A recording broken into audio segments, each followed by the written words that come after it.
All right, here we are again. So what we have to do today is we're going to wrap it up with perfect competition. We've got a few more topics to cover, and then we've got some fun videos to look at. Okay, so we already know this diagram is kind of what we've been doing. Let's just quickly review what we've talked about with perfect competition. First of all, what is it, and how does that work? So first of all, this is a market structure in which we have a large number of firms which sell an identical product or good, and none of the firms has any control over the price. In other words, they all have to charge the same price, just like the raspberry shakes in that town in Idaho, because it's the same exact product and everybody knows what everybody else is charging for that product. So nobody has any control over the price. They basically just all charge the same price because otherwise they would lose all their customers to the competition. So what do we know about perfect competition in general? Each firm is a price taker, which means that they do not have what we call market power to set a price different from its competitors. And again, the reason for that is because charging a higher price, even by a penny in the theory, would cause the firm to lose all of its revenues to the competitors. The product is the same, of course. That's the important detail. If the product is not absolutely identical, if there are quality differences, for example, or there's something else that's different, then we're no longer looking at perfect competition, because there could be price differences if the products are not the same. But here we're assuming that all the products themselves are identical, which means that we cannot compete in terms of price. We typically see in these types of cases a very large number of very small firms, because it doesn't really pay to get bigger. That's part of the issue here. You'll never see, for example, in Idaho, an enormous raspberry shake company that sells hundreds of thousands of them every year. They're all small. In other words, most of these places that's only one of the many products that they're selling. They only sell a small number of the shakes every day. So there's a large number of competitors all competing for the same number of customers. There are no barriers to entry. Anybody can set up a raspberry shake business. All you have to do is buy the machine and you're all set. And buy the milk and the other ingredients like the raspberries. So it's not hard to get into this business if you think that profits are available to be made. And that's exactly what we see happening in the long run. If perfectly competitive firms find themselves making profits, they expect to see more competition jumping into the market, which reduces the price to the point where suddenly everybody is breaking even again. So in the long run, we assume that everybody in this business is making zero economic profits, or in other words, they're breaking even. And of course, it's just as easy to get out if you find that you're not making money. So there's a lot of influx into and out of this business. And also, all firms have access to all information. They all know what the others are charging and where they're located. The customers also know exactly where all the competitors are located and what they're all charging. So this is why if one of them changes their price, everybody will know about it immediately. So those are some really, really extreme assumptions. But remember, this is meant to be the theoretical limit to how much competition a market can have. So the result of all this is the demand curve isn't the normal downward sloping demand curve that we're used to seeing. It is flat, it is horizontal. And you might recall from our discussion about elasticity, when the demand curve is horizontal like this, it is said to be infinitely elastic. Okay, so, and in this case, that's exactly what we're seeing. Because it's flat, the marginal revenue of every unit of the good is exactly the same. So on this graph here, you can see that if the price is $10, every unit that we sell brings $10 more into our revenues. So the demand, the price, and the marginal revenue coincide with each other, which you never see in any other market structure. And the price elasticity of demand is infinite. Okay, so now we also discovered that the price that this firm is charging comes from the entire industry. So in other words, we assume that there is a separate set of supply and demand curves for the entire market or industry. This is where the price is actually being determined. So if we're looking at oranges, for example, if this is the market for oranges, we have a demand curve for the entire market. We also have a supply curve. And The intersection between these two curves is what tells us what each individual producer is going to charge, given that this is a perfectly competitive market. In this case, you're seeing that more orange producers come into the market. The supply curve shifts to the right, the price drops, and now all of a sudden, all the perfectly competitive firms are forced to lower their price to $8 for fear of losing all their revenues to the competition. So if, of course, the opposite could happen too. If fewer farmers decide to grow oranges, the supply curve would shift to the left. In fact, why don't we show that example as well? Hold on 1 second. Let's say that we're here. This is the individual farmer. This is the market for oranges. And we have market supply and demand curves. So we start out with an equilibrium price of $10. Okay, everybody charges $10 because that's the price that's been set in the market for oranges. And of course, the reason why the demand curve has to be downward sloping here is because there are many substitutes for oranges as a whole. And so if people find that oranges are becoming overpriced, they may switch to other types of fruits instead of oranges. Okay, so the market has the traditional supply and demand curves. The firm in this market has a flat demand curve. So if we started at 10 and all of a sudden some farmers decide that they cannot make money growing oranges, they leave the business and they switch to something else. The supply curve would shift to the left, and that would actually be good news for the other firms because then they can now charge a higher price. They're thinking, well, look at this. Some of those orange farmers decided to switch to some other crop. And so all of a sudden, we now have the ability to raise our prices. And so each individual firm will make more money, but they still have to charge the same price as all the other firms in that market. Okay, they can't just arbitrarily choose their price. It totally depends on the market supply and demand curves.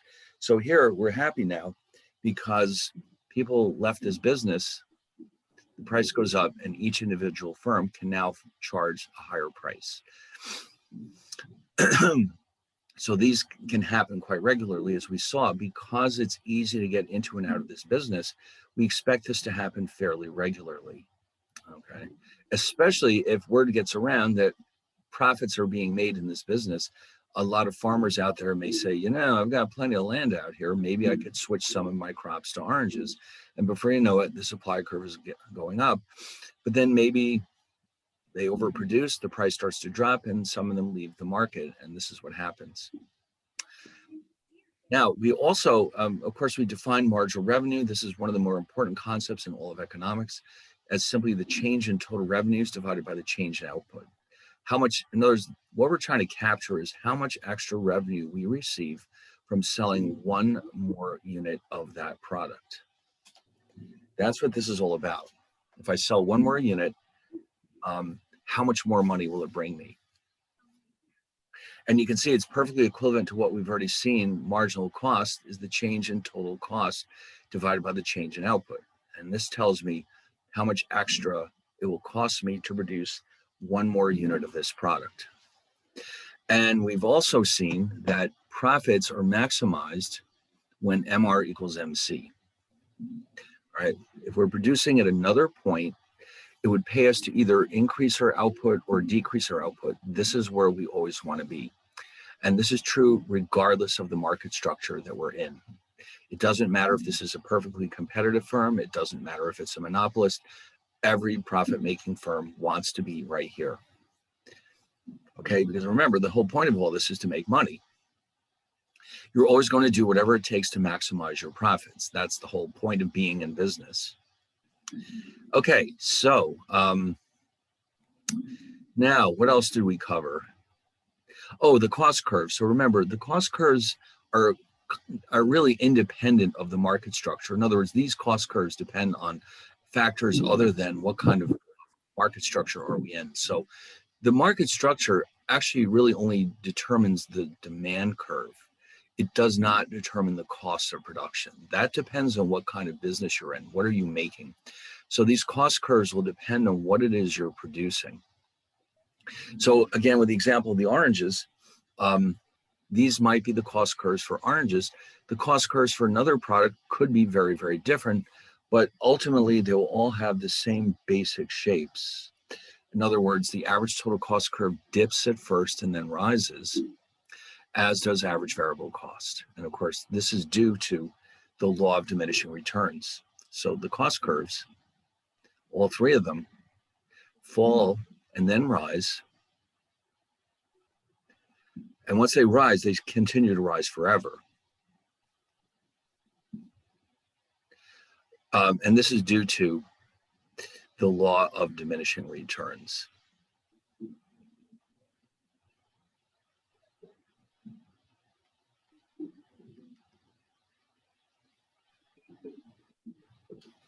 Okay, so you might recall from the law of diminishing returns, the total product curve at first rises and then falls. So therefore, if that's happening, the cost of production, once we start seeing the cost, the curve starting to turn down, the costs of production have to start going up. And that's why this is happening. So then we combine these with our demand curve to see where we should be producing to maximize our profits. So here, I just put in the marginal cost curve because this is what determines our quantity. So you can see here that the point where we want to be is Q star, because this is where MR equals MC. To the right of that, we're overproducing. We're producing too many units of the good, and as a result, you can see MR is less than MC. That means every extra unit we produce increases our costs more than our revenues. That means we don't want to be here. Okay, we need to cut back our output. But if we're on this side of the fence, that means we're in the opposite position. If we sell more units, our revenues will grow faster than our costs. So we don't want to be over here either. Ultimately, we're aiming for this point right here, where MR exactly equals MC. And that's how we'll determine the quantity that we should be producing. Now, that doesn't guarantee that we'll be making profits. That requires us to look at the average total cost curve and the average variable cost curve. But we do know that this is where we want to produce. And if we're still losing money at this point, then we should probably close the doors and go out of business. Okay, because in other words, if this is still not good enough to make money, then we probably should try something else. All right, so then we saw some diagrams where we actually calculated how much we're actually earning. So here, for example, in this graph, I've added all the curves. So you can see that our profit maximizing output is 90, where we will charge $5 for this product. And you notice that P equals ATC, which means we're earning zero economic profit, or in other words, we're breaking even. This is what we normally would expect to see in a perfectly competitive market, at least in the long run. It's unusual that they make profits, positive economic profits, because if they do, competition will ensure that those profits will disappear very quickly. All right, so how can you tell? Again, what you're looking for is two things.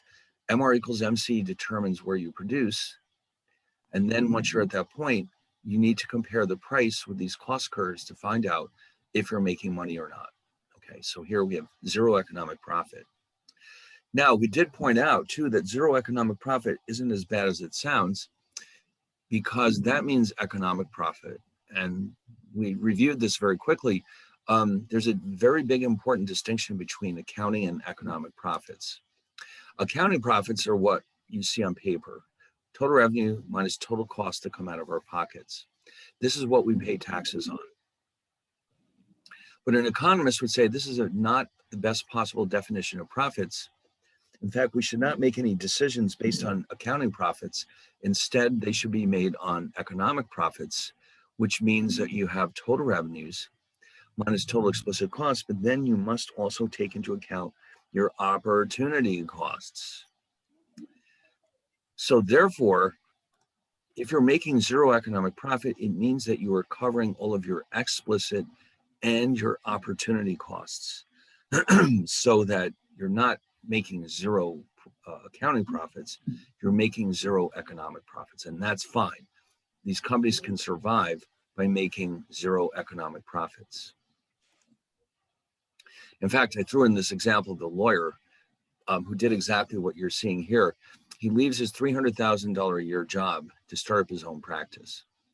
The first year, his revenues are $1 million and his explicit costs are $700,000. So an accountant would say, congratulations, you've made $300,000 this year. The economist would say, well, you know what? You just broke even because that $300,000 is just what you were earning at the law firm. So you are breaking even. And the lawyer will say, you know, that's fine. I like working for myself.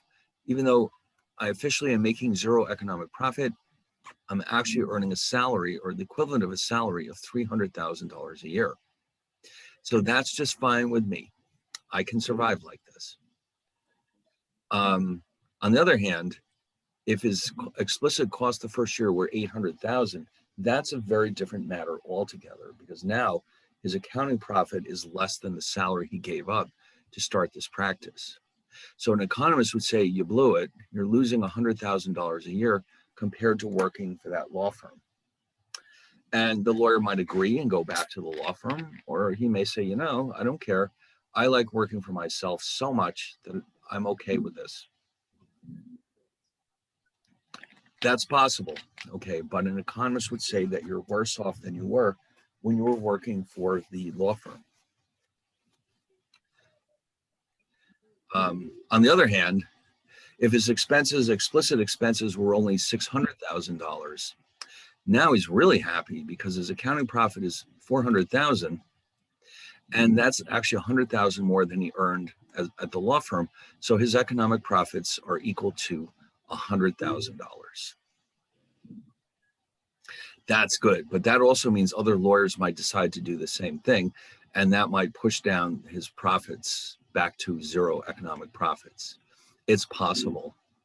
So here with this diagram, we see that at $5, this company was breaking even, but if the market price jumps up to 6, you can see what's happening. Now we're going to sell 100 units of this product because MR equals MC way up here.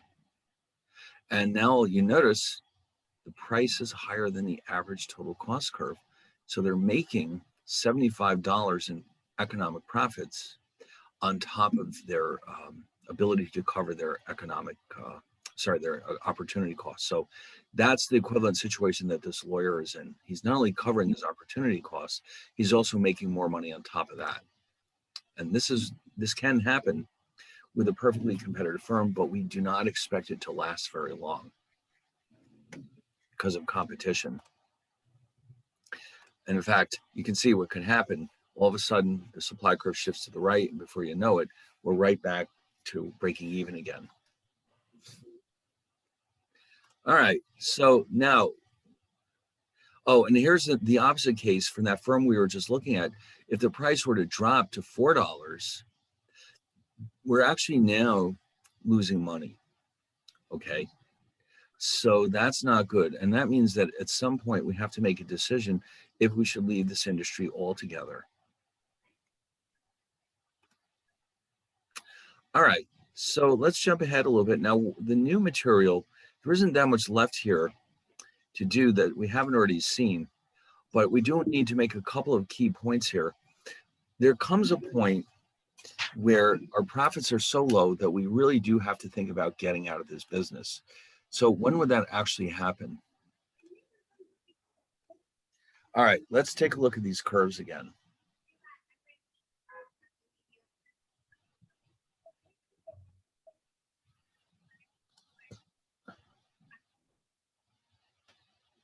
Okay.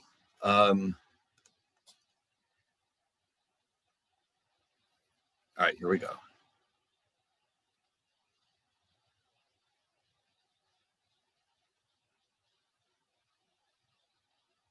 So let's just say that,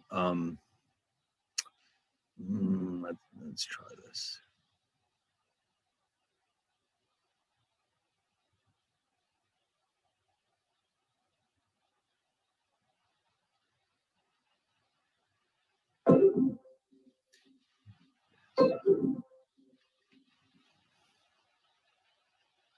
Okay, so MR equals MC right here. Oh, sorry, I mislabeled that. That's MC up there. All right, so here's MC. So this is where the two intersect. This is where MR equals MC.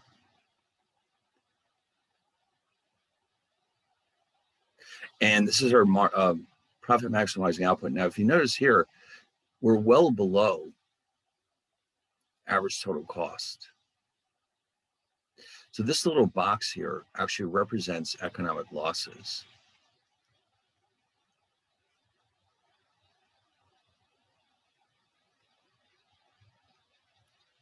But there's a specific reason why I chose to draw it this way. If you notice, the price is not only below ATC, it's actually equal to AVC. Now, this is an important point because when the price is at AVC, we call this the shutdown point. This is where we're on the borderline between staying in the business and leaving it. And why is that? What is so special about this point? Because if we fall below AVC, we're losing money on every unit that we sell. And therefore, we're better off just closing the doors. There's no point in staying in business if you're actually losing money on every sale. So in other words, at this point, let's insert a new slide here. When the price, let's just put it this way, when P equals ATC, the firm is covering all explicit and opportunity costs. Or actually, the way I should have written it, no, sorry, let's do it this way. It's covering all variable and fixed costs. That's a better way of looking at it. If the price is below,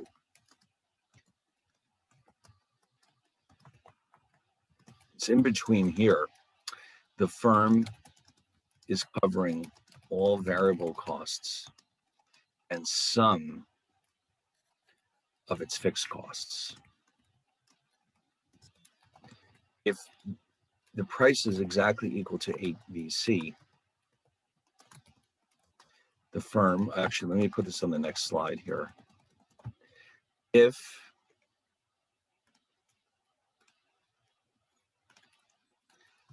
P equals AVC, the firm is covering all variable costs and none of its fixed costs. Okay, so the firm can survive at this point in the short run, since all fixed costs have already been paid. In the long run, though, we can see two things. Well, first of all, if the price falls below AVC, as I said before,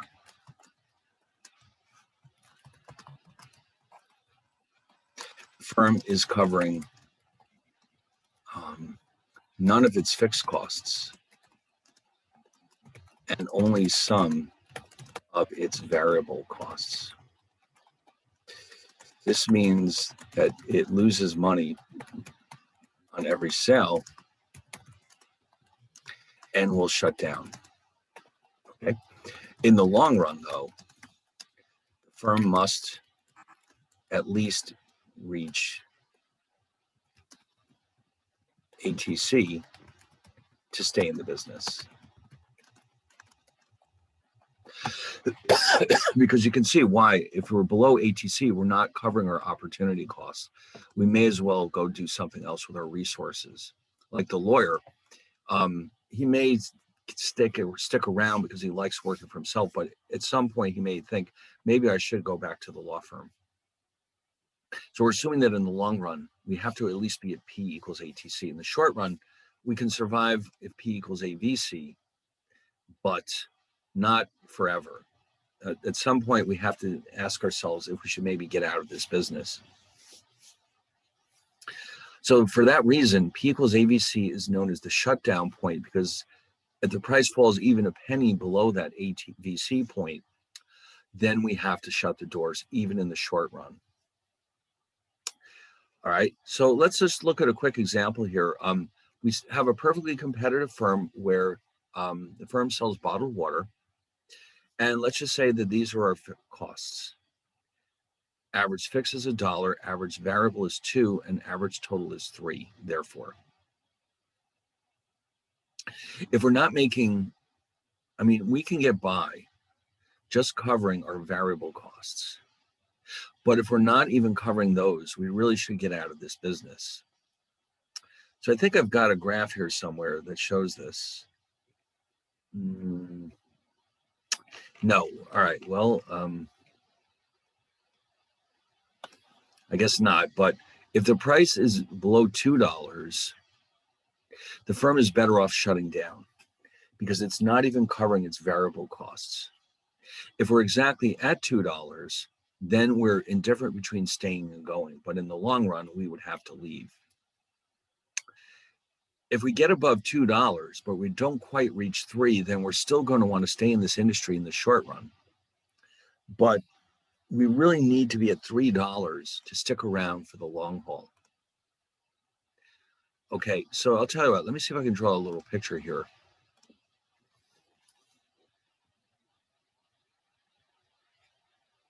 Oops.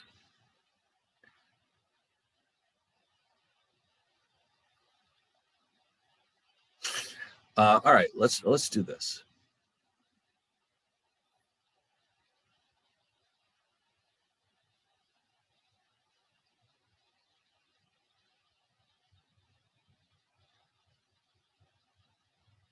So this would be $3 right here.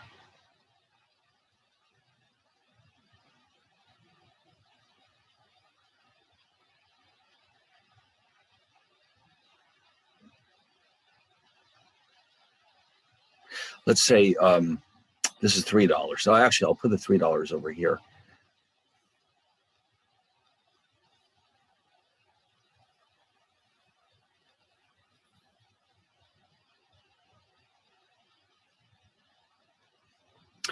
This is the break-even point.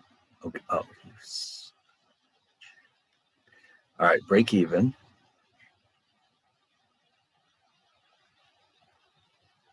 Meaning zero economic profits. Now, what if I'm down here somewhere?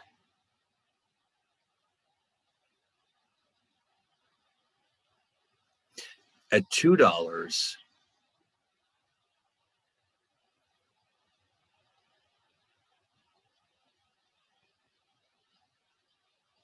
this is the shutdown point.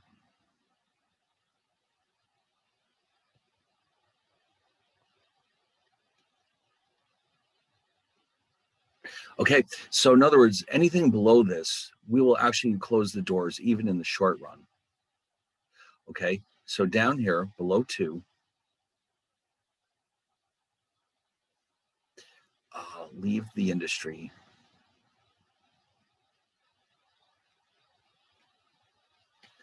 Even in the short run.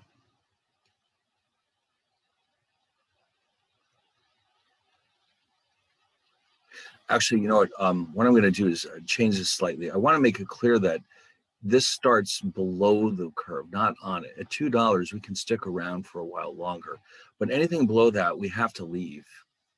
So here in this zone, stay in the industry in the short run.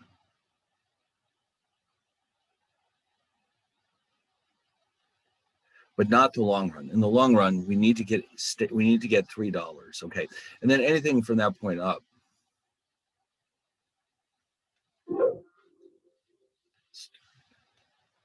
Okay, anything from that point up, $3 and up is fine. We'll stay in the short and long run.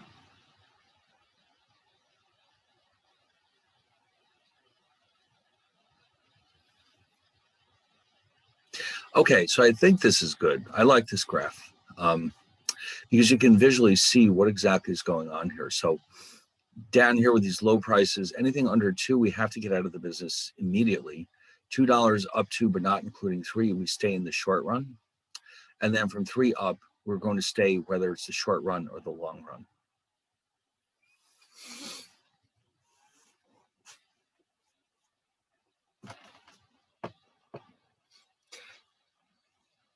All right, so I'll give you a second to catch up.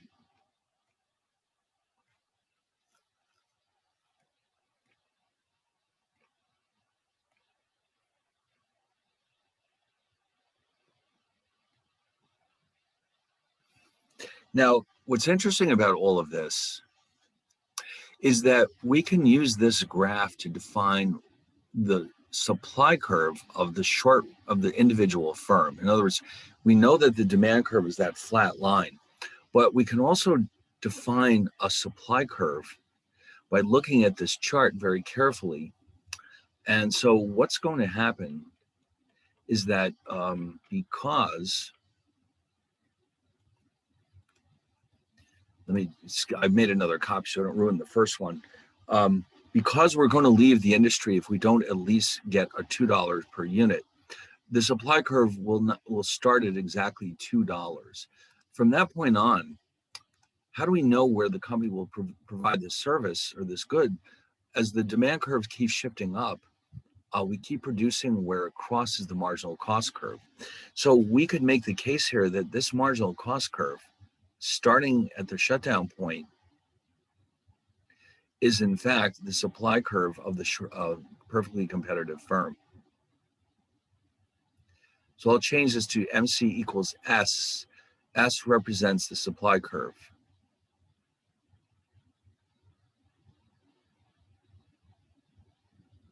So remember, it doesn't go below this point because we'll shut down after that. But after everything above that, this curve coincides with the supply curve because this is where we always want to produce, where MR equals MC. So these are all the points where MR will equal MC. And so this becomes the supply curve. So now we have both the supply and demand curves for this company in the short run and the long run.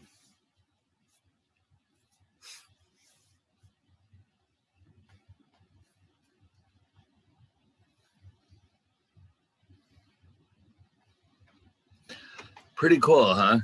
Right there. There it is, staring you right in the face.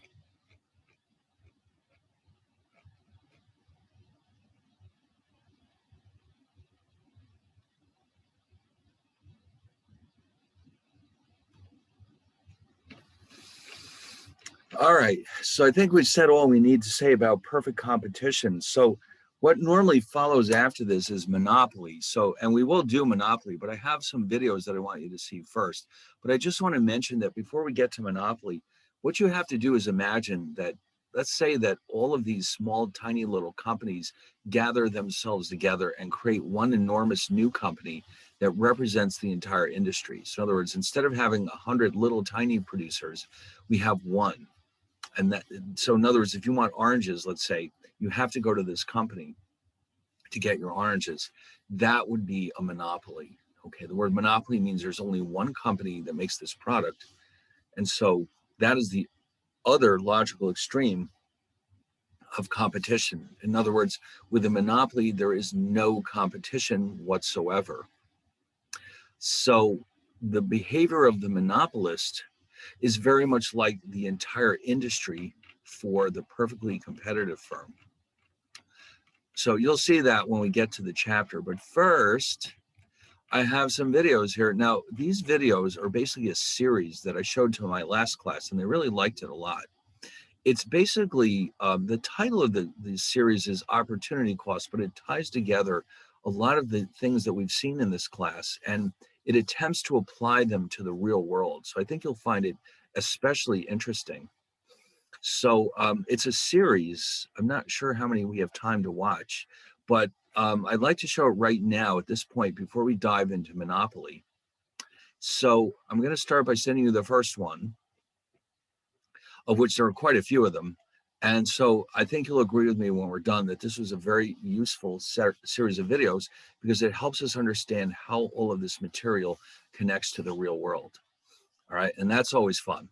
It's always nice to see, just like when we saw the Raspberry Shakes video, that yes, this market structure stuff really does show up in the real world.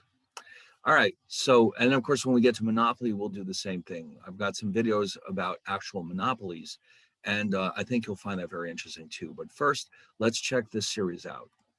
All right, so let's fire that off to you.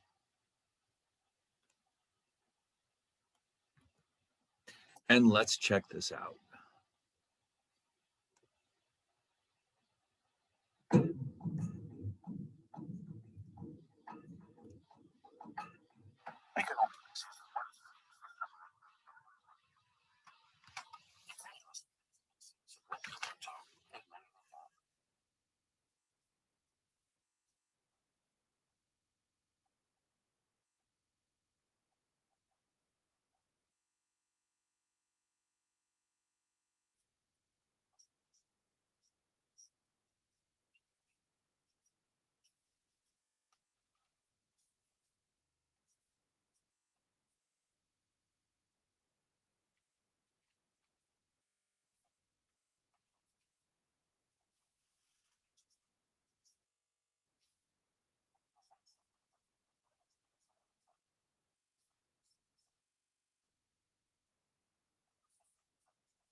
Oh, that was interesting. It looks like if you click on at the end, it'll let you show the next one. Did anyone else have that happen? You're able to click. Um, oh, hold on. Somebody's in trouble here. Hold on. Um, yeah, at the very, I didn't realize this was going to happen. Apparently, it'll allow you to just click on at the end and get to part two. So is that everyone here able to get to part two?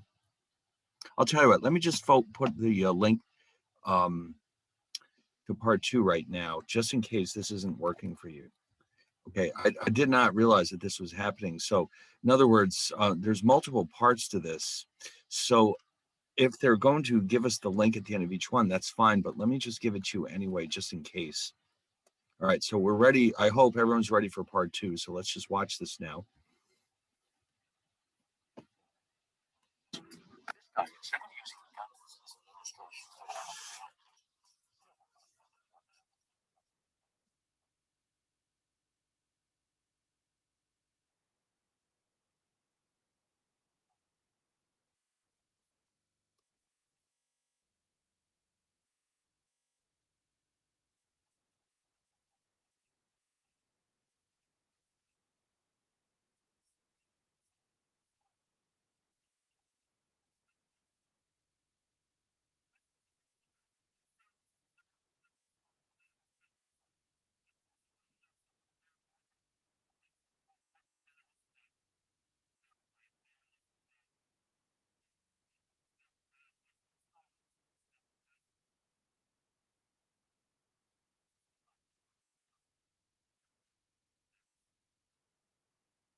All right, so just in case the link doesn't work at the end of the video, this is part 3 I'm about to send you.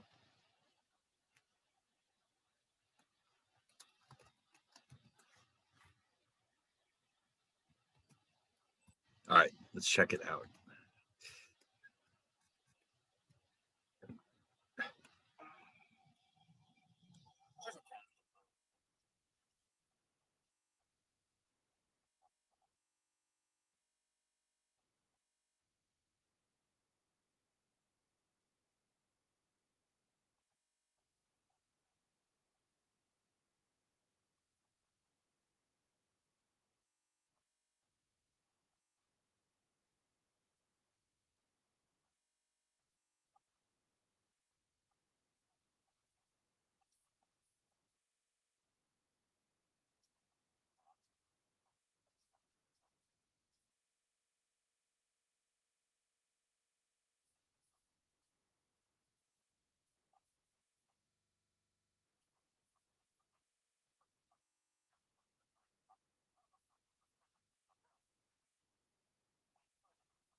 success story built on communist expenditure.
Opportunity cost of all those resources.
Here's part four in case it's not coming up.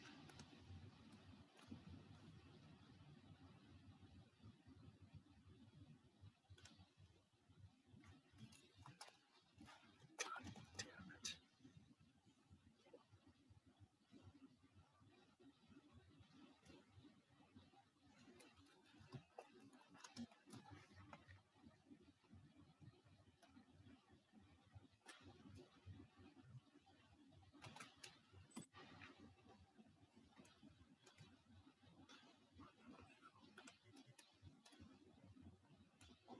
When the communist system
So this is the fifth and final part.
About economies.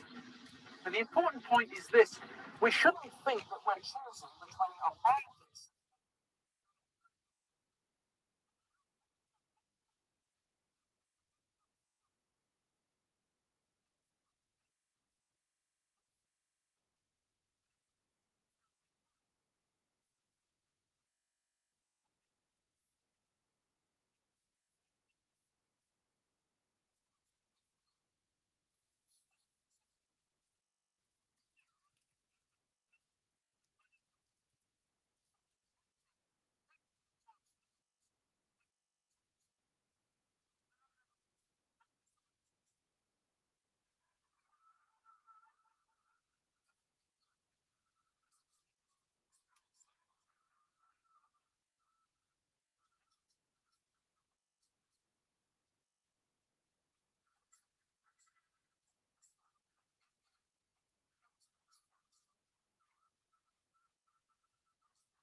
All right, so are we all done?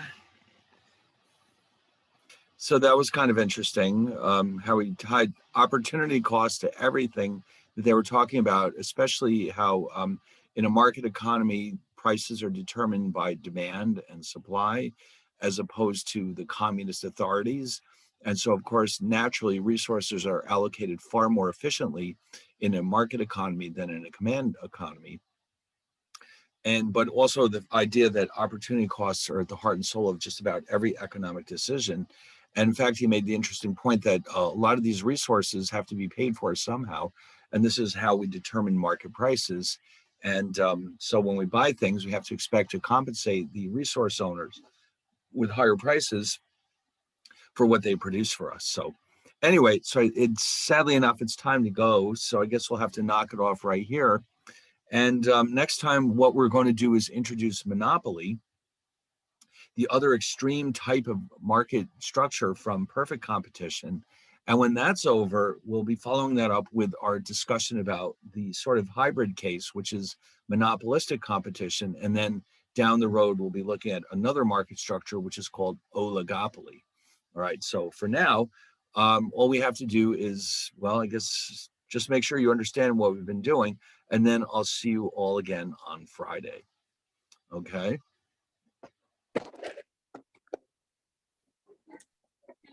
Thank you, Professor. Okay, Thank you. bye.